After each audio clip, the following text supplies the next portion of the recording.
Hello বন্ধুরা, welcome to my channel. তা দুপুরের রান্না এক্ষুনি শেষ হলো। রান্না আমি আজকে কি করেছি, কালী পূজার দিন আমার সোমবার, যার জন্য আমার নিরামিষও হয়েছে আবার আমিষও হয়েছে। রান্না কি করেছি বন্ধুরা দেখে নাও।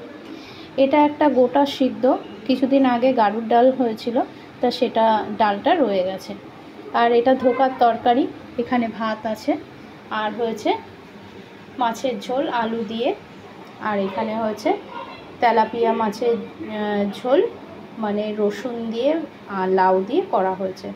তা নিরামিষ আর আমিষ দুটোই হয়েছে। তা ছেলে মেয়েদের খাওয়া হয়ে গেছে।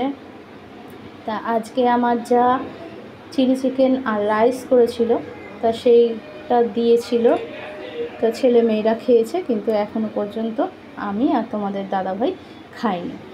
তা আসলে আবার খাওয়া দাওয়া হবে। তা আজকের রান্নাটা তোমাদের কেমন লাগলো সেটা কিন্তু কমেন্টে অতি অবশ্যই জানিও। আর আমাকে কিন্তু লাইক কমেন্ট শেয়ার করতে ভুলো না। আর আমার চ্যানেলটাকে প্লিজ প্লিজ প্লিজ সাবস্ক্রাইব করে দিও। ঠিক আছে, টাটা।